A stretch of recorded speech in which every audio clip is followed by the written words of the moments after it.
All right, folks, let's welcome Delores Crum. She's here from Premier Events, as you guys know, out there in Austin, Texas, right? Am I right, Austin? You're so right. And Yes. Bryan College Station as well. Well, I'm excited because Cater Source and the special event is coming to Austin next year. And Exactly. as much as I'm a Texas Rangers junkie and fan, I have never made it down to you. So I've heard, yeah, I've only been to Arlington, Dallas, Fort Worth area, but I'm really excited to get down to Austin because I heard the food, the culture, everything's amazing down there. And plus we get to see you. You will eat barbecue. Yeah. Oh, I can't wait. So, all right. So we're here to talk about goals and goal settings and why that's important. So let's just jump right into it. So why are goals so important for both professional and personal life? Okay, I'm going to go to professional life first, Kevin. You got it. I don't know how you measure your progress or know how well you're doing if you haven't set yourself a benchmark. Are you doing well or poorly? Are you doing all that you can do, or you could be doing more? Absent goals, I don't know how you are able to make that judgment about how you're doing. So that's why, in my view, it's really important to say, this is where I want to be this year. This is what we want to get done. This is what we want to accomplish. And those goals are not only revenue goals, although they may be revenue driven, but they may talk about customer retention. They may talk about new customer recruitment. They may talk about growth. They may talk about not losing what you have, hanging on to all of that. But also, what you plan to bring in new business? What are your goals in that regard? So when we look at goal setting, we look at all of that. And then same with your team. What's your goal for team retention? How do you plan to do that? What does that look like to you? Or team growth. If it's team growth, how will you recruit new team members? What are those things going to look like?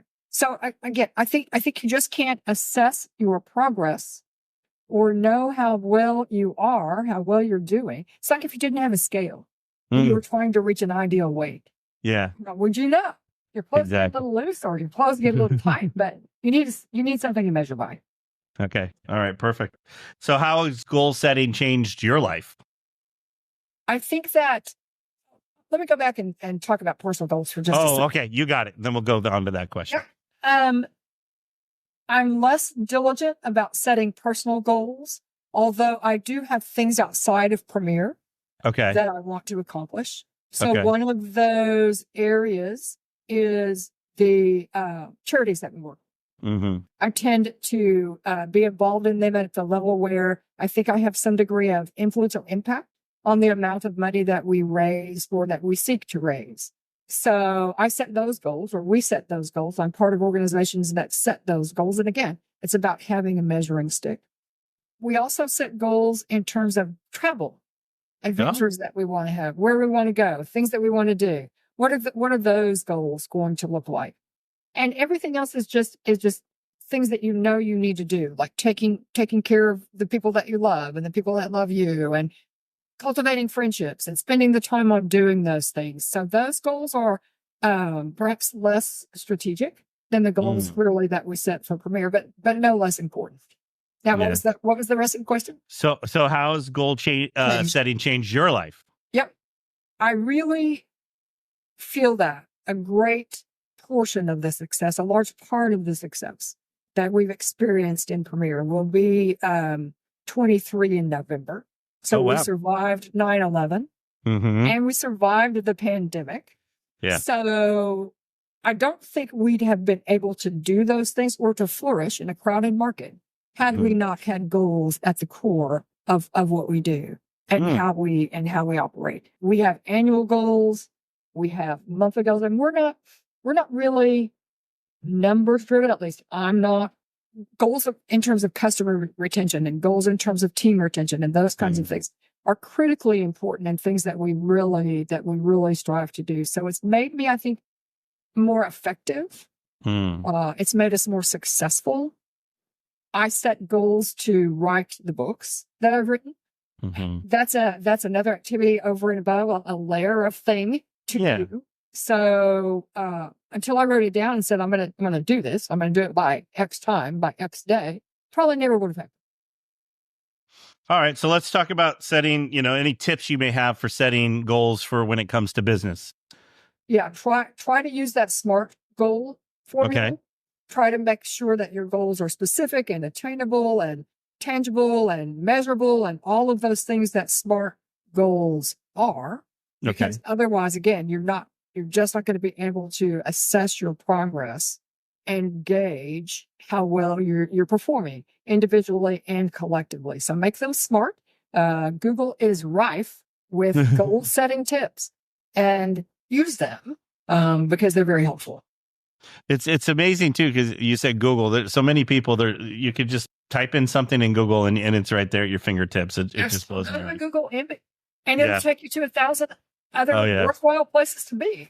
I know. I have a relative that puts out there on their Facebook all the time. It's like, how do you do this? Or does anyone know? I'm like, I want to write back in there. It's called Google, and you'll find so many answers. So, WikiHow. Go to WikiHow and say how do I set goals? Yeah, and exactly. It will tell you what you need to know.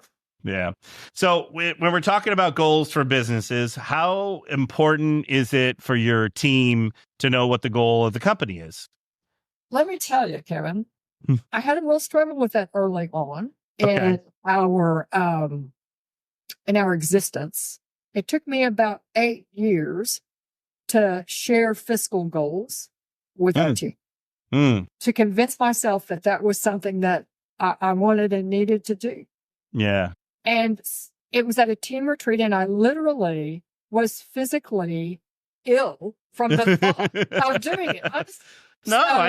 It wasn't easy. Yeah. It's easy to share goals about customer retention, and it's easy to share goals about we want to have X number of trucks or X number of people working or X number. When it came to sharing money goals, I really did struggle with that. Yeah. I'm glad that I got past it. But it wasn't an easy thing to do. And now we do clearly share revenue goals. We're taking our team on a Jamaica trip in June. I think it's June, July, because of goals that we set and reached last year. So let's talk about that. That's amazing. So did you guys set up some kind of a benchmark goal? And then if the team met that, they got to go on this amazing trip? Exactly right. So it's our SACS team, stands for Sales and Customer Service. We're not taking the whole company because that'd be about 100. That'd be a lot.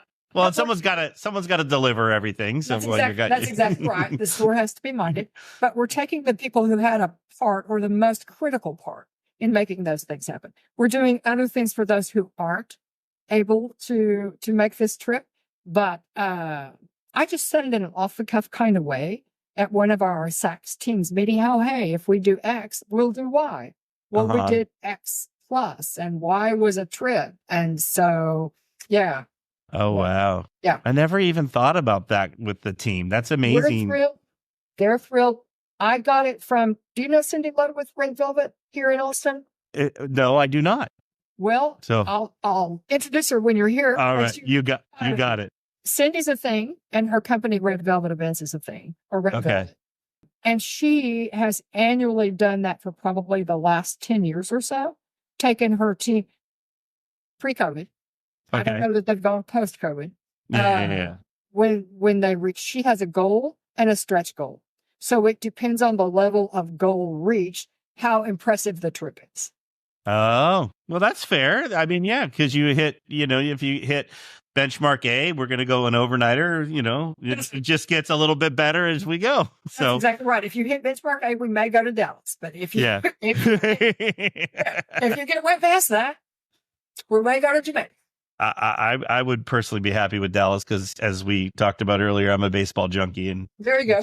Texas Rangers are my team. So, all right. So now, what steps should someone take when taking their goals? Like, how often should they set a goal? How often should they be reviewing their goal?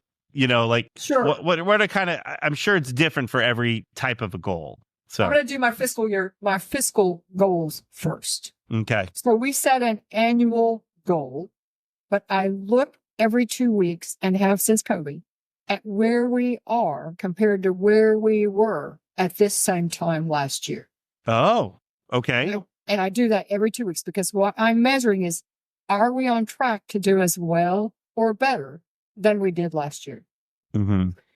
Every quarter, we look at the goals as a company because we do something called a year-over-year quarterly bonus.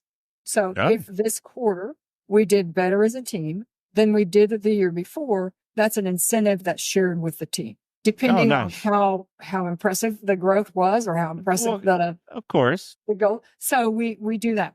And then annually, it's part of our annual retreat that we're looking at the goals, the fiscal goals as well.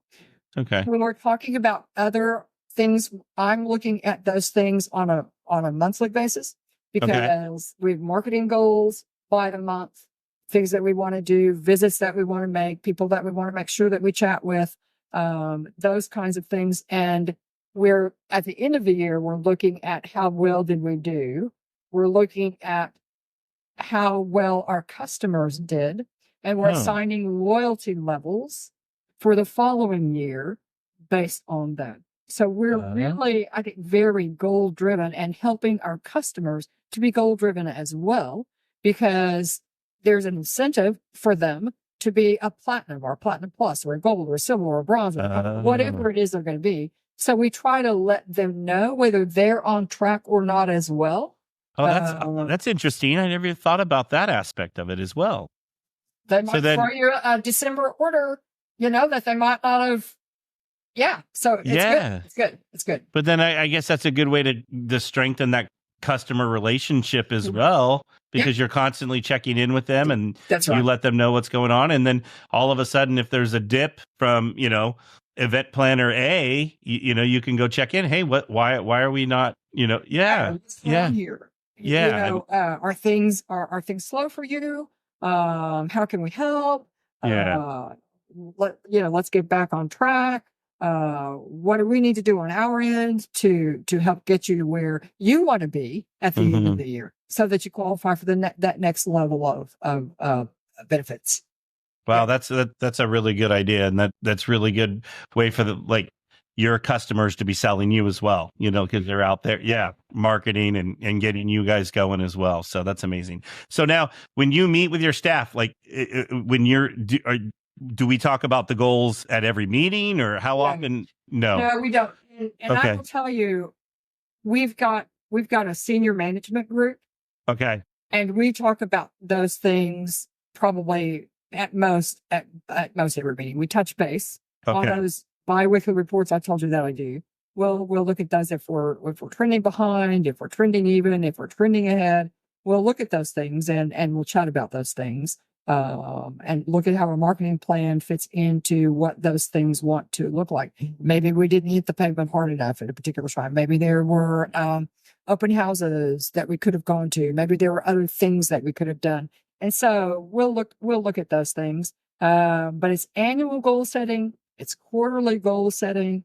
It's for me, I've got a 2-week planning cycle in the busy months, or a month's planning cycle in the slow months. So what do I need to do in the next week, in the next 2 weeks, in the next month?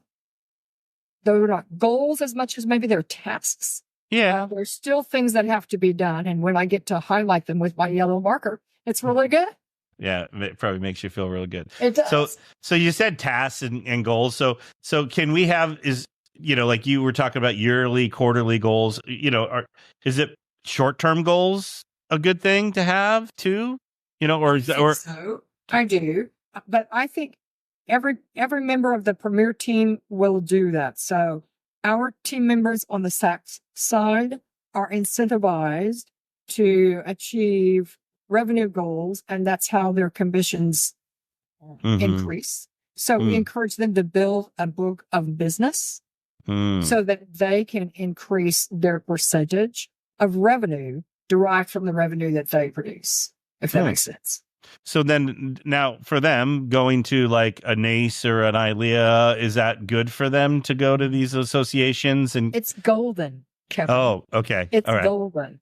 Okay. Our most successful team member is president-elect, will be president-elect in a month or so, and she'll be president a year after that. I went through the whole ILEA and NACE progression. Yeah. She, our most successful team member from a revenue perspective, is also a NACE member. Mm. So for me, and anybody who's listening, it's golden. It's absolutely golden to be a part of those organizations. Oh yeah, because you only, because I've been involved with WIPA, which there isn't a WIPA chapter in your area yet. NACE and ILEA. I did MPI for a while, but I find that you only get out of them what you put into them. So that's, so like you were saying, your most successful person is president-elect because, they know everyone, they know what's going on. Totally. They're totally involved, and therefore they have their finger kind of on the pulse of the area.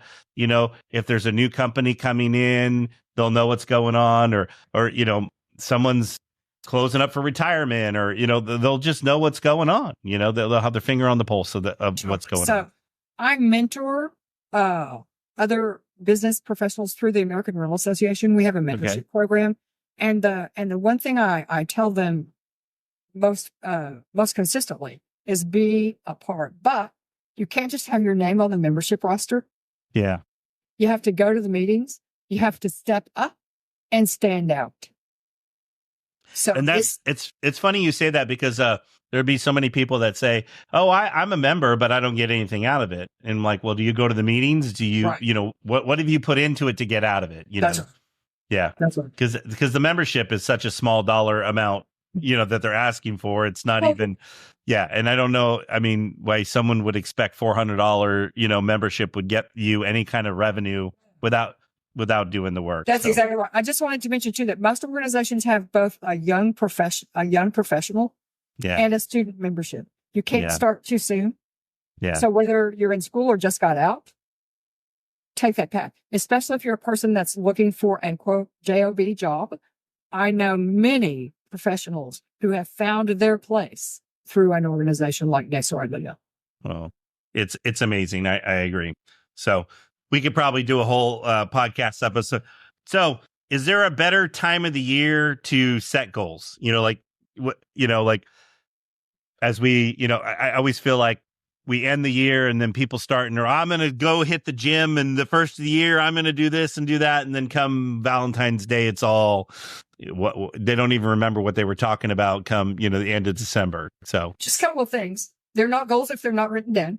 Okay. Oh, that's, okay. That's amazing. Okay. It's not a plan if it's in your head. Okay. It's only a plan if it's committed to paper, and it's only a goal if it's written down. Okay. Wow. So we do our major goal setting in November, December.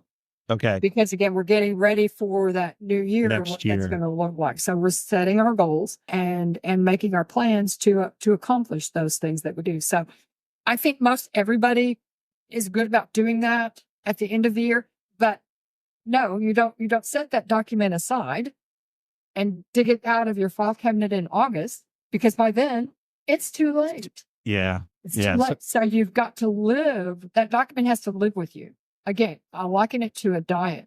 You don't have to weigh every day, but you have to weigh once a week. Mm-hmm. And you have to draw a line in the sand. I'm not going to weigh more than X or less than Y. But you got to put on the scale.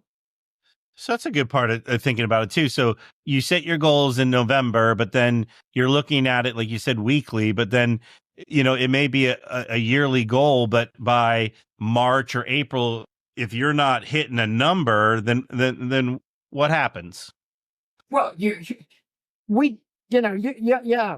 better get with it and understand why perhaps you wouldn't. For like in our business in the rental world, did you contact the people who have annual events? Mm-hmm. Did you lose any of those events? And if you did, why? Did you read the newspaper or the Austin Business Journal and learn that there's a new this or a new that? And if you did you contact those people who are a part of that organization? So you've got to be able to live those goals, and live that plan. If you don't have a plan and you don't have goals, you're just kind of like the lost pilot. You don't know where you're going, but you're making record time. Yeah. I just wanted to say another word about goals. Because I think about this. I'm revenue driven. I'm not profit driven. Mm-hmm. I don't obsess over profit. I obsess over revenue. Okay. I try to spend as much as I can for a variety of reasons, including taxes, Yeah, and to yeah, keep yeah. our inventory current and exciting. I'm Oh, not looking at my bottom line. I'm looking at my top line. Other okay. people do it very differently, and I get that. I do. But for Yeah, me, it's revenue that excites me. I can yeah. control those expenses, but I want Well, yeah. to. And it's funny you say that because the more you're bringing in new product, the more people are talking about you. Hey, have you seen Premiere has this? Or oh, have you, or you brought in a product for a special client? And I'm sure that goes a long way because I've actually done that for my business. It's like someone's asked over and over again for something, and I'm like, all right, let me see what I can do to make that happen. Bring it in, and then you're just strengthening and building that relationship with that client. And in our world, if you don't have it and someone wants it, you're going to have to go to a competitor. Yeah. That is something I do not like to do. So if I've Oh, sub-rented something a time or two, I need to own it. yeah, yeah. Wow, that's a good way. That's a good rule of thumb, probably in your world for sure. So, all right. So we've gone through all these sales goals. Now, what about out in your setup guys, your warehouse folks? Do they have different set of goals that they're working by? They do, but they're not as clear cut. Okay. They're All right. They're not Okay. as clear cut. They're working on things like earning a safe driver bonus. Oh, They're okay. working on things like being eligible for late night pickups, which pay very handsomely. They're working on things like they know that if the company suffers, they suffer too. That if the company isn't successful, they can't be successful. If the company doesn't earn revenue, they're not going to get those quarter over quarter bonuses or those lovely holiday celebrations as well. So we don't talk as much, and I probably should talk a whole lot more about how our earnings and revenue relate to them specifically, but it's something that's difficult to quantify. Yeah, it is. I We're could going see to that. implement a program where I think we have like 4.6 stars today, but we want to be at 4.8 stars at the end of the year. So if we're at 4.8 stars at the end of the year, there's an incentive for doing those things. So we'll do those. We'll do those kinds of things. Now, do you find your staff gets excited for these, like incentives and goals, and is it? It sounds like it's a good motivator. I think so, Kevin. But our DAX team, delivery customer service, is primarily not female. Okay. And our SAX team is primarily female. So in the expression of excitement and emotion, those groups are fundamentally different in my experience. So I get do it. they get excited? I don't know. If they do, it probably doesn't show. The SAX team gets really excited. So there you go. That makes sense. That's funny. I do find my staff out in the warehouse. We just bought a brand new truck, and they got all excited about the truck. It's little things like that they get it. Yeah. A new forklift that makes things easier for them. Yeah. The tent washer when we bought it. The tent ox when we bought it. Those things might get them really excited. Yeah. Tools like Right. they like stuff that get good going.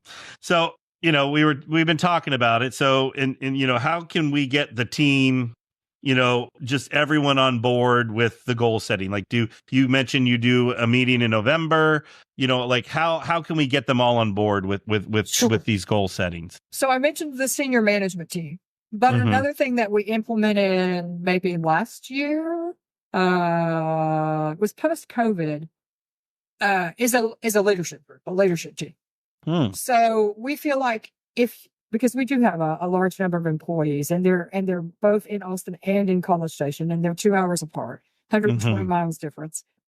The leadership team, though, can convey what needs to be conveyed, and peer to peer, we feel like that's probably more effective or an effective way to proceed with the goal setting. So it's not as there's not as much clarity and time performance to the goal, but everybody gets it, and everybody gets the relationship. between how well we all do and how well each of us does. Yeah, that's good.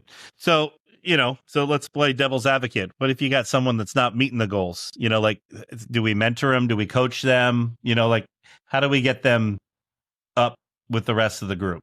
Or that's a rough one. There's peer pressure. Okay. So, and that works. That is a thing. So it is a thing. And it's like, hey, dude, don't bring us down. Yeah. We got to do. So, we're motivated by good feedback, positive feedback. Mm-hmm. And we have to take issue on those instances where we have negative feedback. Especially if it was something that we did that we ought not to have done, or something that we didn't do that we should have done. We have to deal with those situations, and we have to deal with them as they come. So yes, there's coaching. And yes, there's mentoring from our senior staff. And those are really the ways that we try to help shape behavior. I mean, follow good examples and you'll do well if that's your game plan. And we do have a tiered compensation system that's not just experience based, but also performance based, as much as we can make it so. Yeah. Well, it sounds good. But, I think in the end, like you said, you have to have that measuring stick to know where you're going. And I think, and then everyone will just kind of come right along. And if you don't have a leader telling you where to go, or what our goals are for the day or the week, the month, or whatever, you only go so far. So. On the sales side, that's relatively simple. Yeah, it is. For the rest of the team, that's a lot more difficult. It is, but I have kind of a rule of thumb I always say is we're only as good as our last event. And if we really blew it on our last event, then we're not doing so good right now, and it's just like, and I always take, when something does happen, it's like, well, all right, how do we fix it? How do we make sure this does not happen again? And that it gets everyone thinking, and everyone has comes with good ideas, or we missed the boat on, we didn't do A, or we should have done B, or we should have took the time to, look into this, or, go further. There's so much, I think so many people get stuck in doing the same thing over and over and over and over again, instead of really learning, and evolving, like you said, bringing in new product and bringing in new things. If you had the same product you did 23 years ago, you'd be out of business. That's right. Well, every fail is a learning opportunity. Yeah. Every success is a learning opportunity as well. What did we do right? What are the behaviors we want to repeat from this? Yeah, that's true. And what did we do poorly? What are the behaviors we do not want to repeat from this? So we learn as much from our failures as we do our successes, but we need to learn from our successes too. Yeah, I agree. So what have I not asked you about goals? I feel like I think we covered it fairly comprehensively, but again, you've got to have them. Yeah. You've got to have them. And you got to have them written down. And you've got to have them written down, because if they're not written down, they're not goals. If you don't have a written plan, you don't have a plan. There's so many people I know that don't even have a business plan, or sorry, bless their hearts. Yeah. And I'm like, what do you do?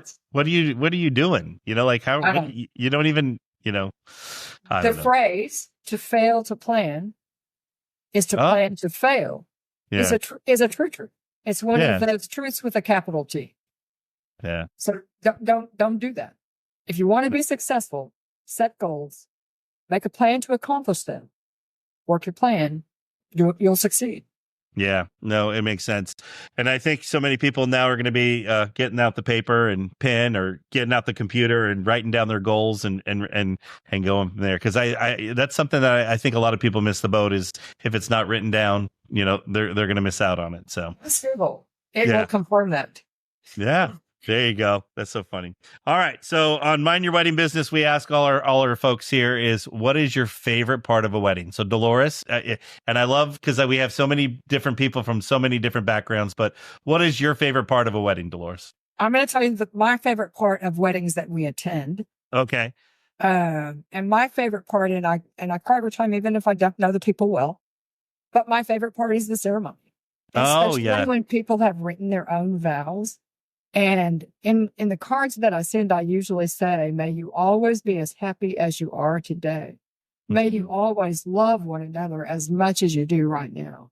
Yeah. So the ceremony is the exchange of vows. I don't need all the other stuff. I can do without the music and the walk down and the whole nine. But that exchange of vows where two people are looking at each other with their hearts is just great. I do love it. And I love, it's funny that you say that because it's a trend that we're seeing, especially in my market right now, is the personal vows. And I think it's so much better than the repeat after me because it's so boring. But the personal vows, they just put it all out there. And from being compassionate to funny to, there's most people tug on all the different emotions all the way through. And like you said, I've seen people do it both ways where they do some of the traditional vows. Yeah. But they also do that personal vow exchange. Yeah. My view, there's no substitute. No substitute for that. And I love that you said you don't even know them, but you get a little tear to your eye. Like I know I do as well because you're sitting there, you're like, that was amazing. And you'll remember that. And that's what I think. What people tend to forget when they're planning their weddings is those little moments actually go. They won't remember the chicken. They won't, like you said, they won't remember all the music or but they'll remember little touches like that. So anyway. They should write them and frame them. They should. And that day that you're having a really tough time and you're saying, is this what I've got? This is the person that I actually married. Oh, that's why. Get that out and take another look at it. Yeah. Yeah, well, that's part of growing. I've been married 40 years. I know these things. Yeah. Well, I've only been married 14, so I got a lot to learn. There you go. I do know yes, dear. That's yes. Yes, that's good. That's good.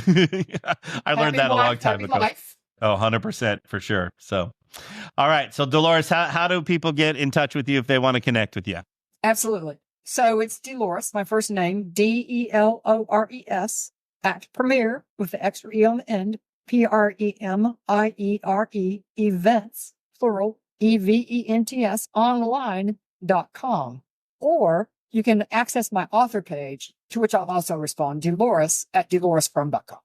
Oh, perfect. All right. Well, it sounds amazing. Delores, we can't thank you enough. I hope everyone is now, got their mindset and ready to take on goals. And, a year from now, they're going to be writing us, telling us all the amazing things they accomplished over the last year. I do too. So Kevin, anyway, thanks so much for having me. Enjoyed it. I appreciate it. Thank you, Delores. Absolutely. To our listeners, thank you for tuning in to another episode of Mind Your Wedding Business podcast, brought to you by Wedding IQ. I hope you've enjoyed listening to this episode.